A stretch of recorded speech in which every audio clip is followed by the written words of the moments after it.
Hello दोस्तों, I CA Anshul Agarwal welcome you all to my YouTube channel in this another video. दोस्तों, मैं जानता हूं कि आप लोग अभी जो नवंबर में एग्जाम देने जा रहे हैं बहुत मेहनत कर रहे होंगे, बहुत पढ़ाई कर रहे होंगे एग्जाम के लिए। पर एक चीज याद रखिएगा, if you fail to plan you plan to fail, और वो मैं बिल्कुल होने नहीं देना चाहता हूं। इसीलिए आज मैं आपके लिए एक स्पेशल ये शॉर्ट वीडियो लेके आया हूं जहां मैं आपके साथ शेयर करूंगा टोटल 9 एग्जामिनेशन टिप्स। तो आइए करते हैं वीडियो को शुरू। इस वीडियो में एग्जामिनेशन टिप्स को मैंने डिवाइड किया है टोटल 3 स्टेजेस में, जहां हम इस वीडियो को शुरू करेंगे इस तरह। सबसे पहले हम देखेंगे stage 1, what are the pre exam tips. तो प्री एग्जाम टिप्स में मैं आपको यहां देने वाला हूं 1, 2, 3 tips, then some tips in examination, during examination कुछ tips 1, 2, 3 and some tips post examination 1, 2, 3। तो इस तरह हम इस वीडियो को डिवाइड करेंगे। टोटल 9 टिप्स मैं आपके साथ शेयर करने जाऊंगा। Stay with me, let us start with tip number 1। दोस्तों, तो पहले हम यहां पे देख रहे हैं pre exam tip number 1, be equipped. Accountancy का पेपर फर्स्ट पेपर होता है and it's always termed as game changer paper because it plays with your mentality. अगर ये पेपर अच्छा होता है ना तो बाकी सारे पेपर्स में आपका कॉन्फिडेंस हाई होता है, लेकिन अगर ये एक पेपर अच्छा ना हो सकता है आप अपने बाकी के पेपर्स भी स्पॉइल कर बैठे, चाहे आपने कितनी भी अच्छी प्रिपरेशन क्यों ना की हो। बी इक्विप का मतलब क्या है? Before you go for exam, just ensure that you have all the stationery items with you, including very important your calculators. My dear friends, according to me, please don't experiment with the new calculator just before the exam and carry at least 2 calculators. Don't forget to carry very important your hall ticket or your admit card. Pre-exam tip number 2, check your exam and your seat. आपको नहीं पता कि examination centre आपके घर से कितना दूर होगा। Please carry some buffer time with you before you leave for exam. At least reach examination centre at least 15 minutes before the allotted time. तो अगर आपका पेपर 2 PM को स्टार्ट होने वाला है, so my dear friends, ensure कि आप सेंटर पे आधा घंटा 45 मिनट पहले ही पहुंच जाए। सेंटर पे जाइए और सब चीजें अच्छे से देखिए, where are the washrooms, where the drinking water facility etcetera. Please check your desk properly. आपके डेस्क के आसपास की जगह को अच्छे से चेक कीजिए कि कहीं वहां कोई चिट, कोई पेपर तो नहीं छुपा है, क्योंकि ऐसा ना हो कि किसी और के किसी माल प्रैक्टिस का हर्जाना आपको भुगतना पड़े। Pre exam tip number 3, examination day revision. और यह सबसे इंपॉर्टेंट प्री एग्जाम टिप है। यहाँ बहुत सारे मेल्स आए, बहुत सारे मैसेजेस आए कि सर एग्जामिनेशन डे पे क्या किया जाए, कैसे शुरू किया जाए। हो सकता है उसके पहले की रात आपकी स्लीपलेस नाइट रही हो और अब आप बहुत ज्यादा टायर्ड, बहुत प्रेशर कैरी कर रहे हैं आप अपने सर पे कि आज क्या होने वाला है। सबसे पहले सबसे इंपॉर्टेंट चीज यहां आपको ध्यान रखना है दोस्तों, never start anything new on the examination day, only revise whatever you have done till now. कोई भी नई चीज ना पढ़े। Don't listen to your friends और anyone else who is saying you तूने ये किया क्या, तूने वो किया क्या, तूने ऐसा किया क्या, वैसा किया क्या। प्लीज ये सब सुन के बिल्कुल कंफ्यूज नहीं होना है। Just believe in yourself. आपने अपने जो भी शॉर्ट समरी नोट्स बनाए होंगे क्विकली उसे रिवाइज कीजिए। अगर मैं अकाउंट्स की बात करूं तो आपने कुछ शॉर्ट समरी नोट्स बनाए होंगे, like how to revise the topic of consignment. तो कुछ टिप्स पे आप कैलकुलेशंस कर सकते हैं कि कंसाइनमेंट में आपको कमीशंस की कैलकुलेशन देखना जरूरी है, कंसाइनमेंट अकाउंट्स में आपको वैल्यूएशन ऑफ क्लोजिंग स्टॉक देखना जरूरी है, कंसाइनमेंट में फाइनल सेटलमेंट देखना जरूरी है, असर्टेनमेंट ऑफ प्रॉफिटेबिलिटी जरूरी है, और लास्ट में treatment, calculation and treatment of normal and abnormal loss देखना जरूरी है। तो ऐसे जो भी शॉर्ट नोट्स आपने अपने लिए बनाए होंगे, उन शॉर्ट नोट्स को ही आपको लास्ट मोमेंट पर रिवाइज करना है। दिन इतना बड़ा नहीं होता है कि आपको समय मिले कि आप पूरा क्वेश्चन बैठ के कहीं सॉल्व कर सकें, लेकिन हाँ, कुछ बेसिक कैलकुलेशंस आप जरूर देख सकते हैं। Examination tip number 1, make most of the 15 minutes of the reading time. My dear friends, if you ask me, this is really a boom for the CA students, having institute allowed you all the 15 minutes of reading time. ये 15 minutes आपके लिए बहुत important हो सकते हैं दोस्तों, क्योंकि अगर आप सही मायने में मुझसे पूछे तो सीए एग्जामिनेशन किसी चेस गेम से कम नहीं होती है। मेहनत हर कोई करता है, मुंह हर कोई चलता है, चाल हर कोई चलता है, पर कामयाबी हर एक को नहीं मिलती है, बिकॉज चाल चलने का समय और तरीका बहुत इंपॉर्टेंट होता है, और ये आपको इन 15 मिनटों में डिसाइड करना है। ये 15 मिनट्स में आपको क्वेश्चन नंबर 1 से लेके क्वेश्चन नंबर 6, 7 तक पेपर को कंप्लीटली पढ़ना है और अपने लिए अपने माइंड में एक रैंकिंग डिसाइड करना है कि which question are you going to solve first. Institute says that question number 1 is compulsory, but nowhere it is written that question number 1 से ही पेपर की शुरुआत होनी चाहिए। My dear friends, you can start your paper from any of the question, it doesn't matters। लेकिन हाँ, कैसे लिखना है, क्या लिखना है, ये बहुत इंपॉर्टेंट है। और यहाँ मैं आपके लिए लेके आ रहा हूँ in examination tip number 2, presentation tips. कुछ इंपॉर्टेंट चीजें याद रखिएगा, ये इस पूरे वीडियो के 9 टिप्स में से सबसे इंपॉर्टेंट टिप पे हैं हम। कुछ इंपॉर्टेंट चीजें यहां याद रखिएगा। पॉइंट नंबर 1, आपको जो इंस्टीट्यूट की आंसर शीट दी जाएगी, it will have a cover page plus 36 pages attached to it. My dear friends, as far as the intermediate and final exam is concerned, ICAI has made it very clear that student has to use compulsorily black color pen only in order to write their answers. But as far as foundation is concerned, no such guidelines have been given as of yet. But I recommend all of you should use black color pen only. On the cover page, you have to write your roll number and you have to also darken the appropriate circle using pen only. Please understand properly. Question paper पे भी ये चीज लिखी होती है और ये बहुत इंपॉर्टेंट है। My dear friends, always start a new question from a new page. Number 2, all the sub questions of a question should be solved together. So for example, if question number 4 has 3 sub questions A, B and C, please understand you have to solve all 3 questions A, B and C together. Together means ऐसा ना हो कि आप question 4A, 4B solve करने के बाद question 5 solve कर रहे हैं और फिर क्वेश्चन 4C सॉल्व कर रहे हैं। दोस्तों, इस सिचुएशन में क्वेश्चन 4C इवैल्यूएट नहीं किया जाएगा, ये चीज का आप ध्यान रखिएगा। माय डियर फ्रेंड्स, एक बहुत इंपॉर्टेंट चेंज हुआ है ICAI के मार्किंग सिस्टम में, और जिसे हम पहले कहा जाता था उसे टॉप 5, लेकिन अब वो कर दिया गया है बेस्ट 5। अगर स्टूडेंट ऑप्शनल क्वेश्चन सॉल्व करता है तो उसे उसमें से किस क्वेश्चन के मार्क्स दिए जाएंगे। तो कुछ महीनों पहले तक ये रूल था टॉप 5, तो क्रोनोलॉजिकली जो पहले 5 कंपल्सरी क्वेश्चंस होंगे उसके मार्क्स अवॉर्ड किए जाते थे, लेकिन अब ये रूल को चेंज कर दिया गया है टू बेस्ट 5। सो वो सारे क्वेश्चंस जिसमें बच्चों को ज्यादा से ज्यादा मार्क्स मिले हैं वो क्वेश्चंस कंसिडर किए जाएंगे for the ultimate marking.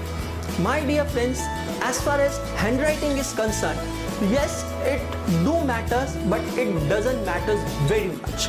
It should be legible, it should be readable. ये बहुत important है। एक अकाउंटेंसी में कंसेप्ट पढ़ा है हम लोगों ने, सब्सटेंस ओवर फॉर्म। क्या मतलब है इसका? दिखावे पे मत जाओ, अपनी अकल लड़ाओ। अरे भाई, पहले कंटेंट तो लिख के आओ, फिर डेकोरेशन पे जाना।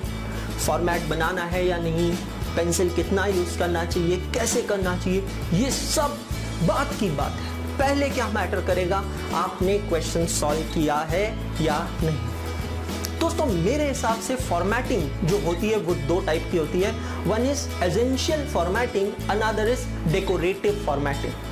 एसेंशियल फॉर्मेटिंग और डेकोरेटिव फॉर्मेटिंग का मतलब क्या है? So say for example question is asked on partnership accounts, say for example question is asked on amalgamation, say for example question is asked on joint venture account, any topic, आपको वहां ledger accounts बनाने के लिए कहा है।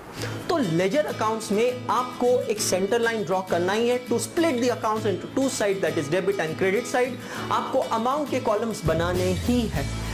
इसे दोस्तों कहा जाता है एसेंशियल फॉर्मेटिंग। ये आप तुरंत करें, जब भी क्वेश्चन सॉल्व करें इमीडिएटली आपको बनाना चाहिए। लेकिन अब उस लेजर अकाउंट को आप कितना डेकोरेट करते हैं या कर सकते हैं, ये पूरी तरह डिपेंड करेगा कि कितना समय आपके पास अवेलेबल है। तो आप वो लेजर अकाउंट्स में हेडिंग लिखते हैं, particulars amount, debit, credit, all those headings, it totally depends on how much time is available with you. जब आप क्वेश्चन शुरू कर रहे हैं, सॉल्व कर रहे हैं, मेरे हिसाब से you should leave that line blank and just solve the question with the essential formatting part. और लास्ट में पेपर खत्म होने के बाद जब आपके पास 5-10 मिनट बचते हैं, तब आपको उन क्वेश्चंस को रिविजिट करके अपना डेकोरेटिव फॉर्मेटिंग कंप्लीट करना चाहिए. As far as the pencil is concerned, my dear friends, pencil is to be used only for two things. One is for drawing of formats, another is for underlining. Pencil should not be used for any type of writing work.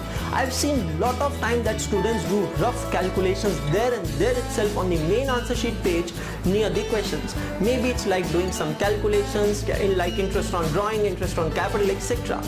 आपको ये चीज समझना है कि बच्चा वो उसे erase करना अगर भूल गया तो हो सकता है कि आप उसकी वजह से मार्क्स लूज कर जाएं. बहुत सिंपल है, वो सारे कैलकुलेशंस आपको एक लास्ट पेज पे करना है जहां हेडिंग लिखना है रफ पेज. और अगर वहां आप पेंसिल से लिखते हैं और उसे इरेज नहीं करते हैं, इट डजंट मैटर्स. तो मैं यहाँ पे आपको एक ही चीज समझाऊंगा कि presentation is going to be the game changer in the paper. और ये टिप आपको बहुत ज्यादा इंपॉर्टेंट होगी.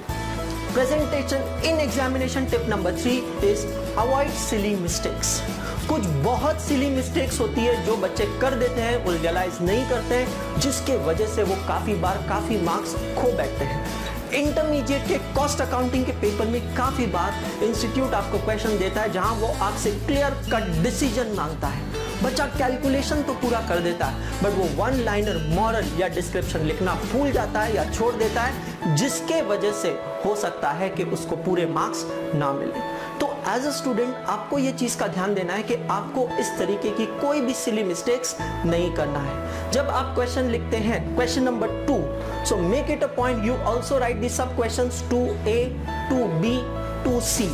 My dear friends, if you forget to write the sub question number and you have written the main question number like question number 2, it is quite possible that you may not be given marks for that particular questions. Maximum cases मैंने देखे हैं जहां बच्चा marks loose करता है, उसका सबसे बड़ा रीजन एक ही होता है कि बच्चा क्वेश्चन नंबर प्रॉपर्ली नहीं लिखता है. और ये चीज आपको बिल्कुल होने नहीं देना है. चलो अगर हम थोड़ी पढ़ाई कम करने की वजह से फेल होता है तो समझ में आता है, लेकिन अगर हम ये सिली मिस्टेक की वजह से मार्क्स लूज करते हैं तो it is very very irritating. Post exam tip number 1, no discussion. ये एक सबसे बड़ी कहते हैं ना हमारी हॉबी है और हमारी बीमारी भी है कि एग्जाम खत्म होने के बाद हमें हमारे दोस्तों के साथ खड़े होके गपशप करना ही है कि हमारा पेपर कैसा हुआ, ये तेरा क्रॉस प्रॉफिट कितना, तेरा नेट प्रॉफिट कितना, तेरी बैलेंस शीट टैली हुई है. माय डियर फ्रेंड्स, ये आपका पहला पेपर है, ये आपका लास्ट पेपर नहीं है. अगर ये आपका लास्ट पेपर होता था तो हाँ, आप 1 घंटा नहीं पूरा 1 दिन खड़े रह के गपशप कीजिए, कोई आपको मना नहीं करेगा. पर ये मत भूलिएगा, it is just the beginning of the war. You are on a war spree. और ये आप कैसे भूल सकते हैं? आज का पेपर खत्म हुआ, इसे यहीं क्लोज किया जाए. No discussion, because time is money, time is important. घर पे जाना है और दूसरे पेपर की पढ़ाई करना है. और यहां आपको एक इंपॉर्टेंट काम करना है जो है मेरा post exam tip number 2, post exam analysis. घर पे जाइए, पेपर होने के बाद घर पे जाइए. आप बहुत टायर्ड हैं, कहते हैं ना इंसान फिजिकल एफर्ट्स करके उतना टायर्ड नहीं होता है जितना मेंटल एफर्ट्स करके होता है. और आप मेरी बात मानिए, एग्जामिनेशन के जो 180 मिनट्स होते हैं आपका माइंड पीक पे होता है और वो जो फटीकनेस क्रिएट करता है वो बहुत ज्यादा होती है. घर पे जाइए, कुछ लाइट खाइए, बैठिए. और अब इससे पहले कि आप अगले पेपर की तैयारी करें, आपको एक चीज करना है, एक पोस्ट इट निकालिए और अपने ऑब्जर्वेशंस, आज के पेपर के ऑब्जर्वेशंस उस पोस्ट इट पे जरूर लिखिए. तो जैसे अकाउंट्स का पेपर होने के बाद आपके ऑब्जर्वेशंस क्या है? Observations in the sense, what do you think what were your weak areas, किस एरिया में आप कमजोर पड़े हैं, चाहे वो कोई टॉपिक हो, चाहे वो कोई कंसेप्ट हो या वो प्रेजेंटेशन स्किल हो, उसे लिख के रखिए. कीपिंग अवर फिंगर्स क्रॉस, भगवान ना करे कि फिर से आपको इस एग्जाम का ये पेपर देना पड़े, बट गलती से अगर देना पड़ा तो ये टिप्स आपके लिए बहुत ज्यादा यूजफुल होगी. हो सकता है आपको रिजल्ट का इंतजार ना करना पड़े, क्योंकि कहते हैं ना, the student is the best जज at the moment when he gives the paper. और पेपर देने के बाद आपसे बेटर कोई जज नहीं कर सकता कि आपको कितने मार्क्स मिलेंगे और आप पास होंगे या आप फेल होंगे। So my dear friends, paper होने के बाद घर पे आना है, अपने वो सारे ऑब्जर्वेशंस को कंपाइल करना है, कुछ रफ कैलकुलेशंस करके एक पेपर पे लिख के कि हाँ, ये फॉलोइंग टॉपिक में मुझे ज्यादा इंप्रूवमेंट की जरूरत है, या राइटिंग में जहां तक की बात है, my handwriting was not up to mark, I did too much of overwriting, this that, ये चीजों को आपको वहां लिखना है और उस पोस्ट-इट को उस पेपर के साथ पेस्ट करके उस पेपर को फाइल में डाल के बंद करके रख देना है। घर पे आने के बाद, ये ऑब्जर्वेशन खत्म करने के बाद, कुछ खाने के बाद, have a power nap, have a short sleep that will relax your mind, wake up, stand with full energy, and that's my exam tip, post exam tip number 3, prepare for next paper. It's the high time now. चाहे intermediate की exam हो, final की exam हो या foundation की exam हो, सारे papers में एक एक दिन की छुट्टी दी गई है आपको। सो माय डियर फ्रेंड्स, अब आपको बैठना है और पेपर नंबर 2 की प्रिपरेशन करना है। You have to sit with the full energy. Assume every paper as your first paper and as your last paper. तो जो भी आपके वीकनेसेस थे उसको ओवरकम करने का दिन आज का ही है।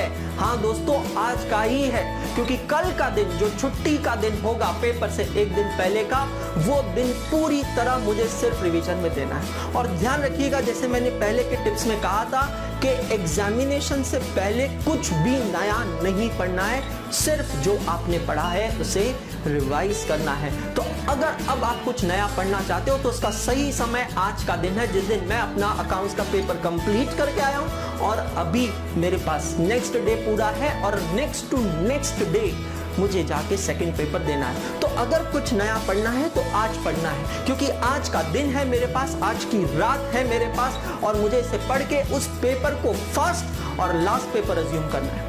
अकाउंट्स का पेपर अगर थोड़ा खराब हुआ है तो फिर से कह रहा हूं मैं आपको, don't let it override your brain, your mind. It's the mind game.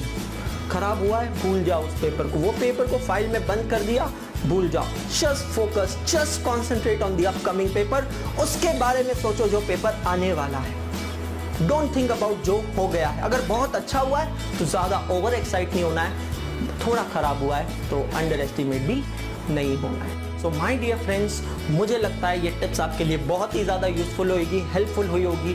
मैं रियली प्रे करता हूँ कि आप सब लोग पास हो। आप सब लोग बहुत मेहनत कर रहे हैं और ज़रूर पास होइए। मैं किसी भी तरीके से अगर आपके सक्सेस में एक छोटा सा भी भागीदार बन सकता हूँ, I can give my part, lend my part to you in your success, please feel free to contact me on my email ID which is given over here. Also, you can comment in the comment section over here.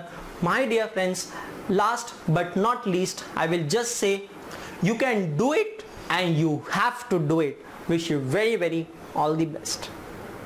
Hello friends, मुझे YouTube पे locate करने के लिए YouTube search bar पे जाके type कीजिए CA Anshul Agarwal.